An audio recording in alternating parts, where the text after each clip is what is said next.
Selamat siang, teman-teman. Selamat siang, teman-teman. Oke, semangat ya.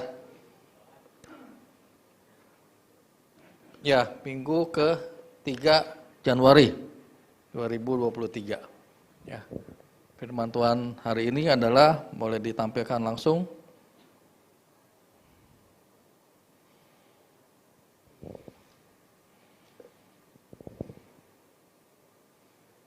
Ya. Tema kita minggu ini adalah One Mission ya. Tapi saya beri judul khotbah saya We Are One. Nanti apa hubungannya kita akan tahu. Ya. We Are One. Teman-teman, kalau kita bicara mengenai komunitas, banyak sekali komunitas ya di dunia ini ya. Jadi ini salah satu contohnya, beberapa contoh komunitas mobil, komunitas motor gitu ya. Kemudian juga ada komunitas pencinta alam, pendaki gunung. Ya. Jadi apa sih hal utama di dalam komunitas? Ya. Yang saya bisa share mungkin ada kesatuan, ada kesamaan. Ya, ada kesamaan. Jadi kalau misalnya tadi komunitas motor, ya motornya mesti sama. Jadi kalau Mio ya mesti punya Mio. Punya Harley Davidson, nggak bisa masuk ke Mio. Walaupun harganya berkali-kali lipat, tapi kan nggak bisa masuk ke Mio. Pasti dia gede sendiri gitu ya, nggak bisa. Sama punya mobil juga mobilnya mesti sama. Misalnya mobil Kijang ya, mesti punya Kijang. Itu ada kesamaan. Ada kalau misalnya di pencinta alam sama-sama suka outdoor, ya suka hiking, suka daki gunung, suka trekking, ya ada kesamaan. Kemudian ada seperasaan, sepenanggungan, senasib. Ya, kalau kita lihat komunitas orang Indonesia di Eropa, di Amerika gitu ya, dimanapun itu berada, mereka kompak. Ya, karena apa? Perasa senasib, sepenanggungan, sama-sama orang Indo gitu ya, sama-sama senasib, ya ada sepenanggungan. Kemudian saling membutuhkan, ya. Jadi kalau di komunitas misalnya motor, ada yang mogok, saling membutuhkan tuh. Oh spare partnya nggak ada nih, susah carinya. Biasanya ada info-info tuh, oh cari di sini, cari di Senen, cari di Jakarta Selatan, di Cepete, toko ini. Nah itu saling membutuhkan. Kalau di pecinta alam, mau cari jaket yang tahan dingin tapi yang tidak mahal, nah itu saling membutuhkan. Oh infonya di sini. Jadi ada rasa saling membutuhkan. Nah beda dengan individu. Ya, kalau individu itu kan beda-beda. Mungkin teman-teman udah lihat ya video yang kita tahun lalu itu yang ditanya apa sih harapan tahun depan. Ya, ada Rudi juga, ada Listan juga ditanyakan apa sih harapan tahun depan. Itu individu, beda-beda. Ditanya 1.000 orang, ya 1.000 keinginan, 1.000 harapan, beda-beda. Tapi kalau komunitas harusnya sama. Ya. Apa sih keinginan Youth Pro tahun depan? Sama. Apa sih keinginan Abalof Cikarang tahun depan? Sama. Menjangkau. Jangkau jiwa-jiwa, one mission ya, satu misi. Gitu. Nah, jadi orang bisa dalam komunitas karena memiliki visi, tujuan yang sama. Ya, kemudian memiliki konsep yang sama, memiliki nilai-nilai yang sama. Ya, kalau kita bicara mengenai Abalof, visinya apa? Ya, melakukan amanat agung.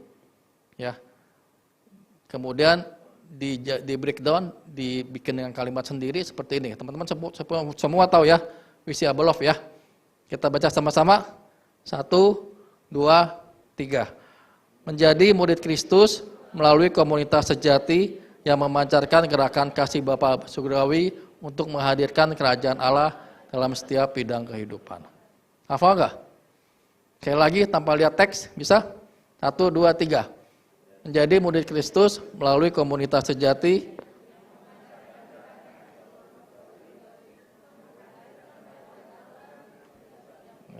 Mantap, jadi udah hafal semua ya. Teman-teman gampang hafalinnya ya. Jadi ada 4 unsur. Murid, komsel, kasih Bapa, kerajaan surgawi. 4 ya. Murid Yesus, komsel, yaitu komunitas, kemudian kasih Bapa, kerajaan surga, kerajaan Allah. Ya, jadi 4 unsur. Jadi gampang hafalinnya, cuma 4 itu. Nah, tadi balik.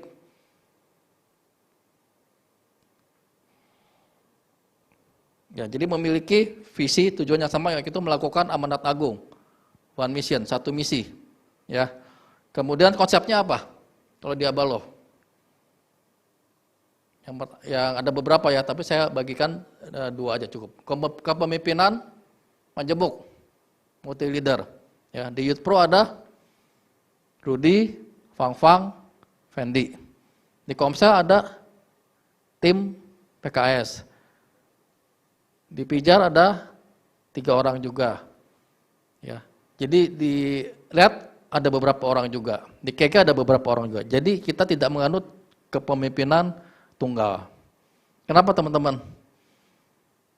Kalau kepemimpinan tunggal, dia mau salah, udah mulai melenceng dikit, nggak ada yang berani negor. Ditegur marah. Lu punya hak apa tegur gua? Itu kan yang ditegur marah. Tapi kalau kepemimpinannya beberapa majemuk, ditegur ya mesti terima.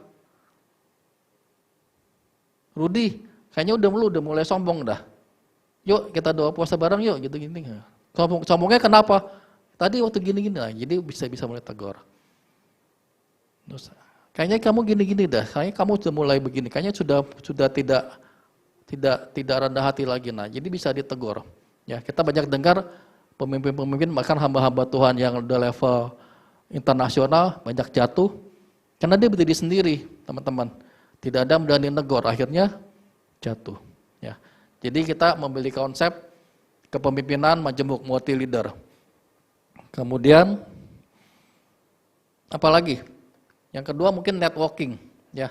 Jadi kalau kita mau menginjil atau mau menyampaikan satu daerah misi, itu kalau di daerah itu sudah ada gereja lain, kita tidak mendirikan Abaloh, tapi kita akan berjejaring, kita akan network dengan kerjasama dengan gereja itu untuk menjangkau daerah itu.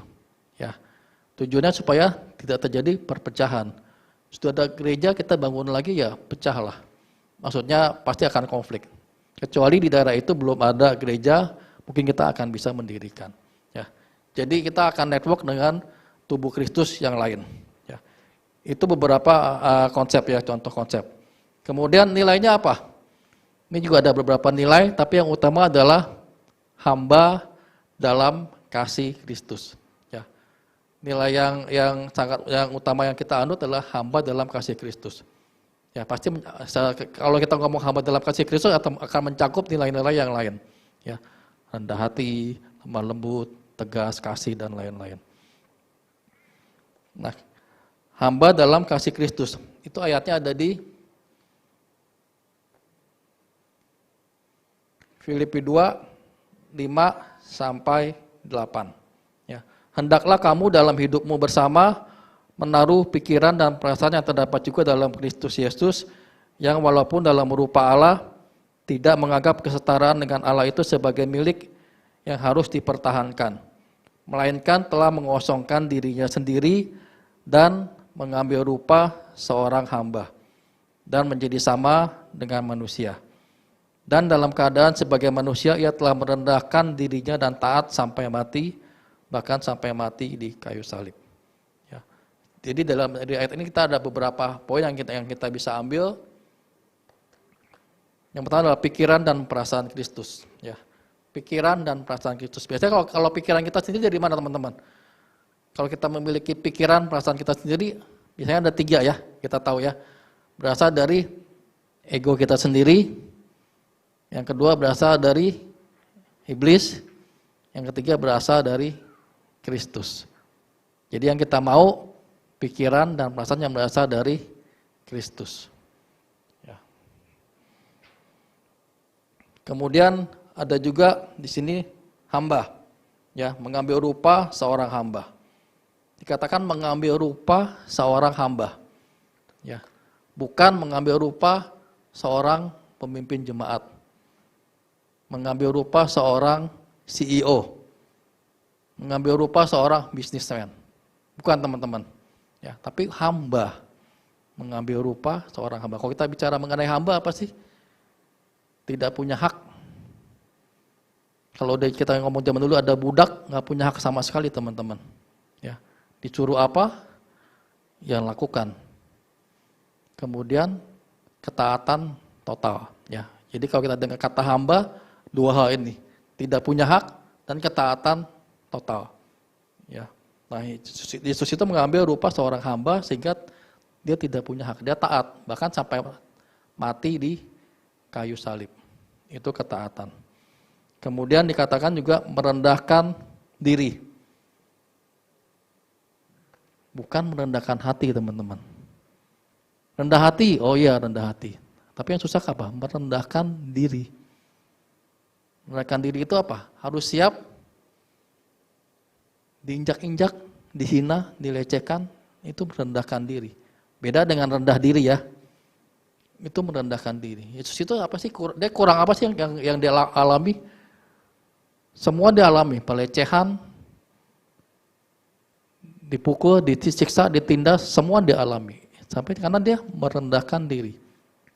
Kalau kita sudah tiarap teman-teman, tidak bisa direndahkan lagi kan? Mungkin kalau kita diri, ayo duduk supaya rendah. Duduk jongkok supaya rendah. Tapi kalau udah tiarap, udah tiduran, ya tidak bisa direndahkan lagi. Ya itu yang merendahkan diri. Udah tidak bisa direndahkan lagi lah. Beda dengan merendahkan diri tapi di atas gedung tinggi. Nah, itu namanya bukan merendahkan diri ya. Masih ada kesombongan. Nah, bagaimana cara kita memiliki pikiran dan perasaan Kristus? Tadi kan ada dari ego, dari setan, dari iblis, dari Kristus. Cara pertanyaannya bagaimana cara kita memiliki pikiran dan perasaan Kristus? Dua teman-teman, ya. Buang semua yang tidak sesuai, kemudian isi dengan firman Tuhan. Simple, dua ini aja. Buang semua yang tidak sesuai, isi dengan firman Tuhan. Ayatnya ini teman-teman. Yakobus 1:21. Sebab itu buanglah segala sesuatu yang kotor dan kejahatan yang begitu banyak itu dan terimalah dengan lemah lembut. Apa? Firman yang tertanam di dalam hatimu yang berkuasa menyelamatkan jiwamu. Jadi bukan cuma roh, tetapi jiwamu diselamatkan. Karena hati dan pikiran ada di jiwa kita. Ya. Jadi dua hal ini. Buang kemudian isi dengan firman Tuhan. Pertanyaan selanjutnya, bagaimana caranya? Buang semua yang tidak berguna, buang semua yang kotor, buang semua yang jahat, isi dengan firman Tuhan. Bagaimana caranya? Kalau kita pelihara ikan teman-teman di akuarium, ya, ikannya itu mungkin ikan yang sensitif. Jadi kalau kita airnya sudah kotor, mau diganti dengan yang bersih, simpelnya apa? Tinggal ikannya pindahin ke ember, air dibuang, bersihin, isi dengan air baru. Tapi kalau ikannya sensitif, mati dia teman-teman. Ya, jadi caranya apa? Buang sedikit-sedikit, isi air dengan bersih, buang air, pakai gayung atau pakai apa? Buang lagi sedikit, isi lagi dengan itu, dengan yang baru. Sampai yang lama kebuang semua, yang baru masuk pelan-pelan. Ya. Atau kalau kita bicara mengenai yang ngerti mobil otomotif, itu ada radiator teman-teman ya. Nah kalau radiator itu kotor, cara kurasnya gimana? Cuma dibuka di bawah, dibuang, isi dengan yang baru.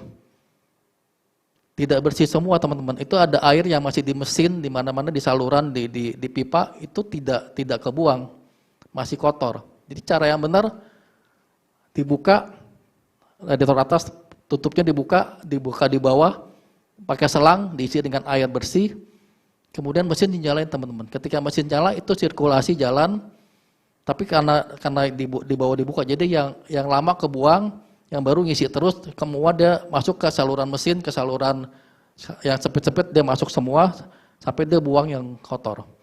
Jadi yang baru itu buang masuk ke mesin, yang kotor didorong akan terbuang ke bawah. Ya. Jadi itu caranya teman-teman. Jadi isi dengan yang baru, tapi yang kotor pelan-pelan kebuang. Ya, perlu waktu. Ya, tidak bisa langsung, perlu waktu, tapi lama-lama dia pasti akan bersih. Ketika yang terbuang itu sudah tidak kotor, sudah bersih, itu berarti sudah terisi dengan air yang bersih. Nah sama, hati kita, jiwa kita, pikiran kita, kalau kita bilang mau isi dengan firman Tuhan, buang yang kotor, itu nggak bisa langsung. Ya, jadi kita nggak bisa bilang, oh sekarang saya akan buang nih, siang ini saya akan buang semua yang kotor. Kemudian besok saya isi dengan firman Tuhan. Bukan begitu teman-teman, ya. Pasti nggak akan kebuang semua. Kemudian kita juga besok baru mulai baca firman Tuhan, apakah bisa langsung kebaca semua? Tidak bisa. Jadi caranya ya kita baca firman Tuhan rutin setiap hari, bukan sebulan sekali, bukan seminggu sekali, bukan ikut program hebat setahun, setelah itu stop. Saya udah ikut program hebat, stop setahun. Sudah ikut setahun, sudah selesai, tahun depan santai. Enggak. Tapi rutin tiap hari baca firman Tuhan diisi. Nah itu lama-lama yang kotor itu kebuang teman-teman. Pikiran-pikiran kotor, kejahatan-kejahatan itu kebuang. Jadi diisi itu kebuang, diisi kebuang. Itu caranya. Dan memang itu perlu proses seumur hidup teman-teman. Jadi seumur hidup kita baca firman Tuhan setiap hari rutin itu akan kebuang terus sampai kita memiliki pikiran dan perasaan Kristus.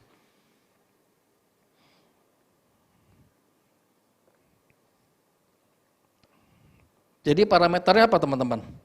Ketika kita sudah tahu, oh saya sudah memiliki hati, pikiran dan perasaan Kristus. Dari mana tahunya? Lukas 6 ayat 45, orang yang baik mengeluarkan barang yang baik dari pembenaran hatinya yang baik. Dan orang yang jahat mengeluarkan barang yang jahat dari perbendaharaannya yang jahat. Karena yang diucapkan mulutnya meluap dari hatinya. Ya. Jadi barang yang baik keluar dari perbenaran yang baik. Gudang baju, isinya apa? Baju. Kita nggak bilang, saya mau beli HP dong, keluarin dari gudang itu. Nggak ada HP teman-teman, namanya aja gudang baju, ya adanya baju. Gudang buah, kita minta spare part. Mau dong beli saringan oli motor gua. Ya nggak ada, itu namanya gudang buah, adanya ya buah-buahan. Hati kita, kalau dibilang yang baik, isinya ya perkataan dan perasaan Kristus, bukan yang jahat. Jadi itu yang keluar kan, gudang buah keluarnya buah, gudang baju keluarnya baju. Jadi kalau kita bilang pikiran perasaan Kristus, yang keluar apa? Pikiran perasaan Kristus. Isinya air, bukan jus alpukat, bukan jus mangga. Jadi kalau dituang yang keluar air. Nah, jadi kalau tersinggung, kalau disenggol, yang keluar perkataannya apa? Brengsek nih gom-gom. Gue ulang tahun gak disalamin. Tersinggung, kepahitan. Wah Rudi, pemimpinnya kayak gitu kok ya, kok gak perhatiin sih?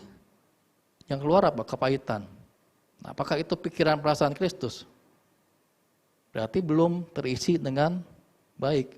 Masih terus proses isi dengan firman Tuhan. Tapi kalau ketika disenggol, ketika tersinggung, ketika kepahitan, tidak bisa kepahitan. Jadi responmu apa? Kalau responmu baik, ya berarti perbenaran hatimu sudah baik.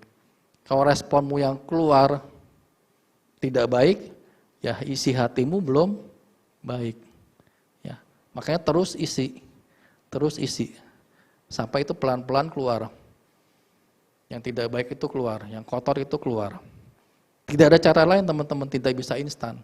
Isi dengan firman Tuhan. Isi dengan firman Tuhan sekali lagi. Ya.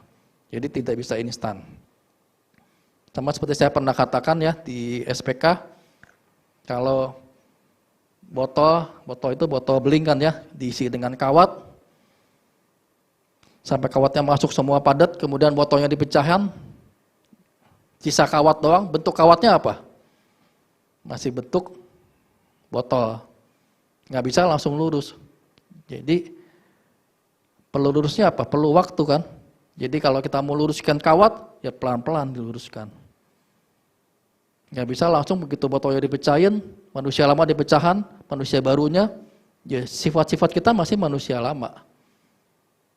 Caranya pelan-pelan diluruskan dengan isi dengan firman Tuhan. Ya.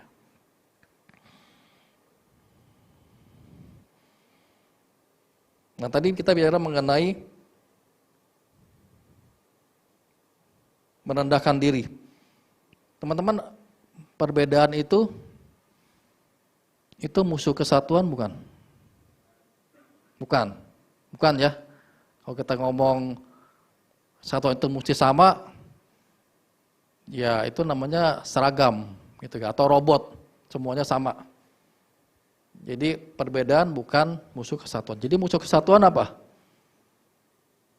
Yang paling utama ego, teman-teman. Ya. Ego itu musuh yang paling utama. Mementingkan diri sendiri. Ya. Jadi kalau kita bicara mengenai kasih itu apa? Salah satunya ya apa? Tidak egois. Tidak mementingkan diri sendiri. Yesus itu ketika dia mati menebus kita, itu untuk kepentingan siapa? Kepentingan manusia, kepentingan kita semua. Untungnya buat Yesus apa? Nggak ada untungnya sebenarnya. Malah dia mesti jadi rupa seorang manusia, seorang hamba, merendahkan diri sampai mati. Ya, itu namanya sudah tidak egois. Ya, karena begitu besar kasih Allah Bapa sehingga dia mengirimkan Tuhan Yesus. Jadi musuh terbesar kesatuan adalah ego. Merendahkan diri sampai mati. Judul perikop Filipi 2 adalah ini teman-teman. Nasihat supaya bersatu dan merendahkan diri seperti Kristus. Itu judul perikop Filipi 2. Ya. Merendahkan diri seperti Kristus supaya kita bisa bersatu. Di Filipi 2 ayat 3 dan 4. Ya. Dengan tidak mencari kepentingan sendiri atau puji-pujian yang sia-sia. Sebaliknya hendaklah dengan rendah hati yang seorang menganggap yang lain lebih utama daripada dirinya sendiri. Dan janganlah tiap-tiap orang hanya memperhatikan kepentingan sendiri tetapi kepentingan orang lain juga. Ya. Mungkin ada yang berkata, klise lah, itu cuma tulisan doang. Dilakukannya kan susah banget. Ya teman-teman, ya kan ya. Memperhatikan kepentingan orang lain, tidak memperhatikan kepentingan sendiri kan susah sekali kan. Kita setiap hari yang keputusan yang kita ambil itu cenderung menguntungkan, memperhatikan kepentingan sendiri kan, bukan kepentingan orang lain. Kalau mungkin kepentingan anak, keluarga masih oke. Tapi kepentingan orang lain sangat susah. Ya. Tapi kalau firman Tuhan bilang begini, berarti kan harus bisa dilakukan. Ya, di Filipi 2 ayat 21. Sebab semuanya mencari kepentingannya sendiri, bukan kepentingan Kristus Yesus. Ya. Jadi kita bilang susah memperhatikan kepentingan orang lain. Ya, memang susah. Nah, tetapi kalau kita memperhatikan kepentingan Kristus, itu lebih gampang, teman-teman. Ya kan, karena kan Kristus kan apa? Tuhan kita kan. Ya. Jadi ya udah, kalau kita fokus kita memperhatikan kepentingan Kristus, otomatis kita akan memperhatikan kepentingan orang lain. Ya. Kalau kita cuma lihat kepentingan Rudi, kepentingan kita, kepentingan Nata. Kalau kita senang dengan orang itu nggak apa-apa. Tapi kalau masalahnya kalau kita, orang kayak gitu, Ngapain diperhatiin kepentingannya? Itu yang sulit kan? Nah, makanya fokusnya memperhatikan kepentingan Kristus. Sehingga kita bisa memperhatikan kepentingan orang lain. Kalau kita lihat di ayat sebelumnya, kenapa bisa begini teman-teman? Di Filipi 2, 19, 20. Ya. Jadi ini ditulis Paulus menulis surat Filipi itu dalam penjara. Dalam penjara Paulus tulis surat kepada jemaat Filipi, kemudian dia mengatakan seperti ini. Tetapi dalam Tuhan Yesus kuharap segera mengirimkan Timotius kepadamu, supaya tenang juga hatiku oleh kabar tentang hal ihwamu. Karena tak ada seorang padaku yang sehati dan sepikir dengan dia, dengan Timotius. Dan yang begitu bersungguh-sungguh memperhatikan kepentinganmu. Ya.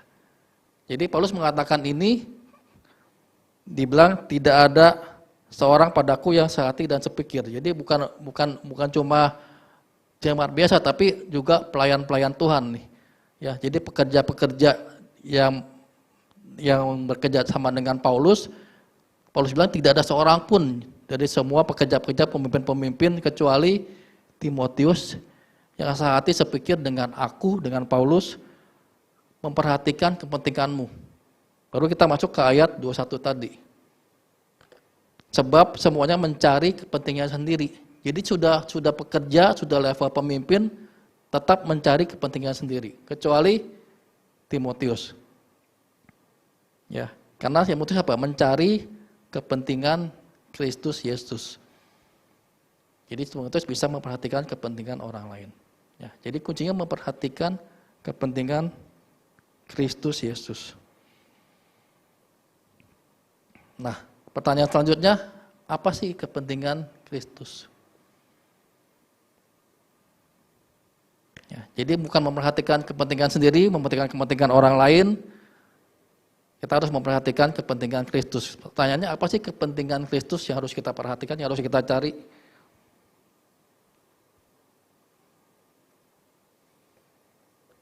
Ini teman-teman. Ya. Amanat agung. Yesus sudah mati. Tujuannya apa? Menebus dosa setiap manusia sehingga bisa diselamatkan. Jadi setelah dia naik ke surga, tujuannya kepentingannya apa? Ya tetap sama. Supaya menyelamatkan sebanyak mungkin manusia. Makanya dia bilang sebelum naik, dia mengatakan amanat agung ini kan di Matius 28, 19, 20. Pergi, beritakan Injil, jadikan semua bangsa murid, baptis dan ajar melakukan semua yang sudah Yesus lakukan. Jadi sama dengan tema kita hari ini, one mission. Satu misi aja teman-teman. Jadi semua murid Tuhan Yesus, semua anak Tuhan, semua anggota keluarga kerajaan Allah, satu misi aja. Beritakan firman, jadikan murid Yesus, baptis, ajar, melakukan apa yang Tuhan Yesus sudah ajarkan. Hanya itu. Itu kepentingan Kristus.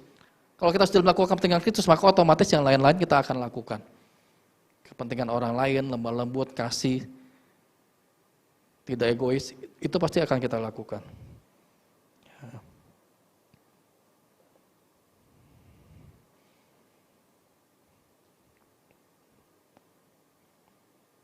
Oke, selanjutnya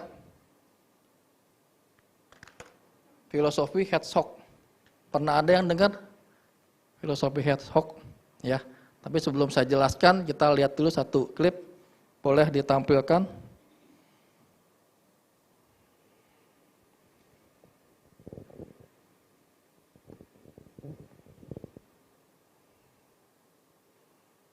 Herzog ini sejenis landak ya teman-teman ya. Dia ada di benua Amerika, Herzog ini. Sudah bisa? Oh, sudah.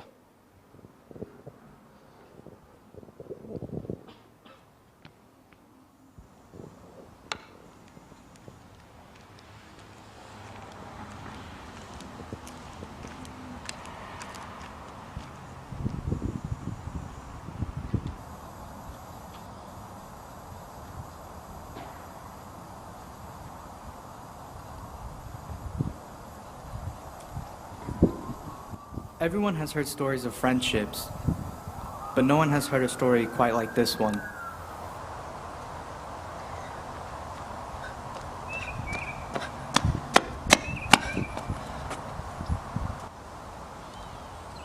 Emily and Sam didn't know each other that well, but Emily made sure to express her feelings.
Yo, are you okay?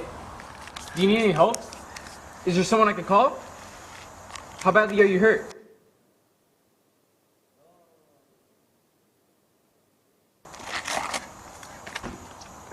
You're bored!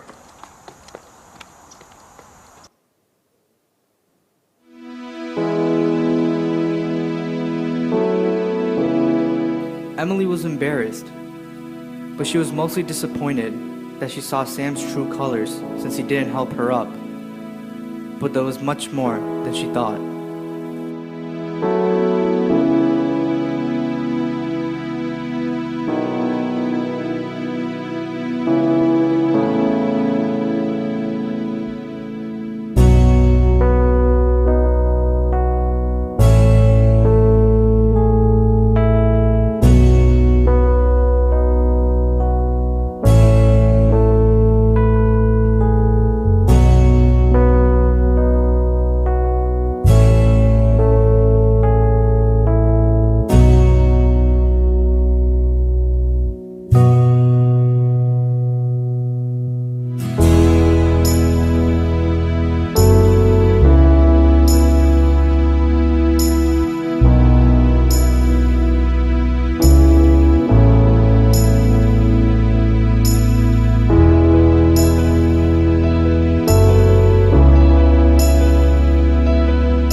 Emily and Sam knew that they were different, but that didn't matter. They only cared about what was on the inside, not the outside.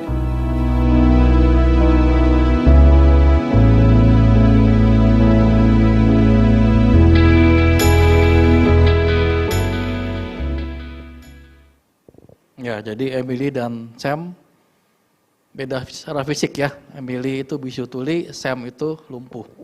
Karena mereka awalnya tidak saling kenal, mereka asumsi. Ketika jatuh, tidak ditolong. Ternyata karena lumpuh. Nah, itu baru perbedaan fisik, teman-teman. Kalau kita sebagian besar mungkin perbedaan karakter. Makanya dalam pelayanan sering konflik. Ya. Nah, apakah perbedaan itu bisa menyatukan kita? Harusnya tadi ketika tidak ada ego, kita bisa bersatu. Ya. Tidak gampang. Ya, saya sama istri beda karakter teman-teman. Istri saya itu intim, dominan. Ya, saya stabil, cermat. Kebayang kan? Intim, waduh, sangat rame banget. Saya diem aja gitu kan. Kemudian intim dominan itu kalau beli biasanya apa? Impuls. Ya, oh kepengen ya beli. Kalau yang stabil kan pikir dulu, apa dulu. Ya. Jadi kalau ke toko tuh misalnya lihat barang, bagus ya, lihat baju bagus ya. Kalau istri saya lihat bagus, tinggal ada warna apa aja, coba, begitu dicoba baru lihat harga. Mahal banget gitu kan, nggak jadi. Kalau saya apa? Baju bagus ya, yang kedua saya lihat apa? Pasti lihat harganya dulu kan. Orang stabil kan gitu. Bagus, lihat harga, udah nggak usah dicoba, nggak usah ditanya warna-warnanya gitu kan. Beda. Kalau ambil keputusan, orang intim kan cepet kan. Ya oke, ambil keputusan, iya pilih aja yang ini. Tapi orang stabil, waduh, si lelet katanya kan. Mikir dulu. Dari sini, timbang dari sini, timbang dari sini banyak pertimbangan. Suka nggak sabar kan orang intim ketemu orang stabil. Lama amat sih, lelet amat sih. Tapi kalau orang stabil lihat orang intim, jangan buru-buru lah, gini nanti salah gitu kan ya. Itu yang bikin ribut. Tapi ketika sudah saling mengenal, saling menerima, ya bisa tuh jalan. Tahun 2022 kemarin kita sudah 25 tahun teman-teman menikah. Ya. Sudah perak ya. Jadi selama 25 tahun bukannya tidak ada konflik, tetap ada konflik. Tapi karena kita sudah saling mengenal, saling menerima, ya kita bisa menjalani pernikahan kita. Nah, sama teman-teman juga dengan di Komsel, di pelayanan, ketemu orang-orang yang karakternya beda, sifatnya beda. Jadi kalau kita ngomong kita mau bersatu, kita mau melakukan satu misi, one mission, misinya amanat agung, kalau kita tidak bersatu gimana bisa melakukan amanat agung? Jadi kita mesti bersatu dulu, tidak asumsi. Kenapa dia melakukan itu? Kenapa dia melakukan itu? Tidak asumsi, sehingga kita bisa bersatu, baru kita bisa melakukan amanat agung. Jadi sekali lagi, bukan perbedaan, tetapi ego kita teman-teman yang harus kita kikis. Ya, tidak egois. Lanjut, tadi waktu saya 2 menit 40 detik lagi. Filosofi Hedgehog. Ya. Jadi teman-teman ceritanya itu di Kanada, kalau musim dingin kan sangat-sangat dingin ya. Jadi ketika musim dingin di Kanada itu banyak binatang yang mati karena kedinginan. Nah, si landak ini ketika dia tinggal di gua bersama-sama pada waktu musim dingin, kedinginan. Nah, biasanya kita kalau kedinginan apa? Refleks kita mendekat kan. Ayo kumpul supaya hangat. Jadi ketika si landak ini saling mendekat, tapi ada duri-durinya teman-teman. Jadi ketika dekat, ketusuk tuh, aduh sakit, kiri kanan, depan belakang, atas bawah, aduh sakit.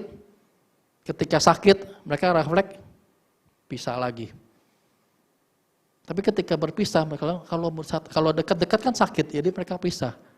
Kedinginan, sampai hampir mati teman-teman. Jadi akhirnya mereka memutuskan walaupun sakit, tapi mereka dekat-dekatan lagi. Berkumpul kembali, jadi ketika cuma luka-luka kecil karena tertusuk duri, gak apa-apa, yang penting mereka hangat dan bisa bertahan hidup. Kita dalam komunitas seperti itu teman-teman. Ketika berhubungan dengan gom-gom, nggak cocok nih, sering kecewa sama gom-gom,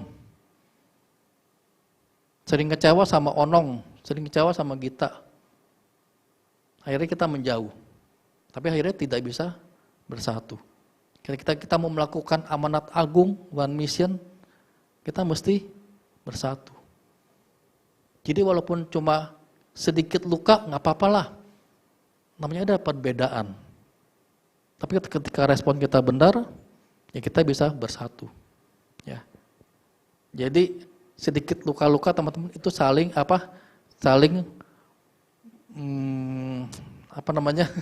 saling bertumbuh ya, sama-sama saling bertumbuh dengan luka-luka kecil, tapi kita bisa terus bertumbuh dan melakukan amanat agung ya. Filosofi Hedgehog. Jadi kan teman-teman ya, ketika lihat landak bahwa Walaupun kita dekat, memang kita bisa saling melukai, saling menyakiti, tapi tetap mesti bersatu. Ya. Slide terakhir, Yakobus 3, 16, 17. Sebab di mana ada iri hati dan mementingkan diri sendiri, iri hati, sekali lagi mementingkan diri sendiri, di situ ada kekacauan dan segala macam perbuatan jahat. Ya, kalau kita tidak bersatu, ya sudah kacau teman-teman ya. Gimana kita bisa ngomong amanat agung, konflik sendiri dulu, gimana bisa memenangkan jiwa-jiwa, kita sendiri konflik di dalam.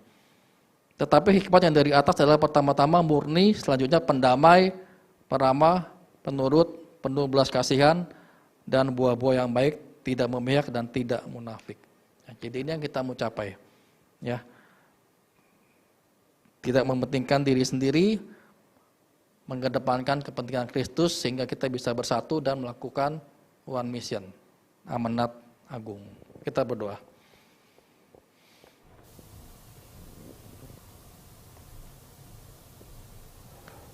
Bapa di surga, terima kasih Tuhan buat firman-Mu hari ini Tuhan. Tuhan, ketika kami tahu Tuhan bahwa Engkau menugaskan setiap kami Tuhan, bahwa Engkau mau setiap kami Tuhan untuk melakukan amanat agung-Mu Tuhan Yesus, yaitu bahwa kami harus pergi jadikan semua bangsa murid-Mu Tuhan, membaptis mereka dan mengajarkan apa yang sudah Engkau ajarkan kepada kami Tuhan. Ketika kami melakukan itu Tuhan, kami tahu Tuhan bahwa kami harus bersatu Tuhan. Kami bisa bersatu Tuhan ketika kami tidak mementingkan ego kami sendiri Tuhan, tapi kami mementingkan kepentingan Kristus. Terus ingatkan setiap kami Tuhan untuk kami melakukan hal ini Tuhan. Kami boleh membaca firman-Mu setiap hari Tuhan, sehingga kami boleh memiliki perbenaran yang baik di hati kami Bapa. Terima kasih. Kami mau terus dekat kepada Engkau Tuhan. Kami mau terus setia kepada Engkau Tuhan. Di dalam doa-doa pribadi kami Tuhan, di dalam saat teduh kami, di dalam membaca firman-Mu Tuhan. Di dalam nama Tuhan Yesus. Amin.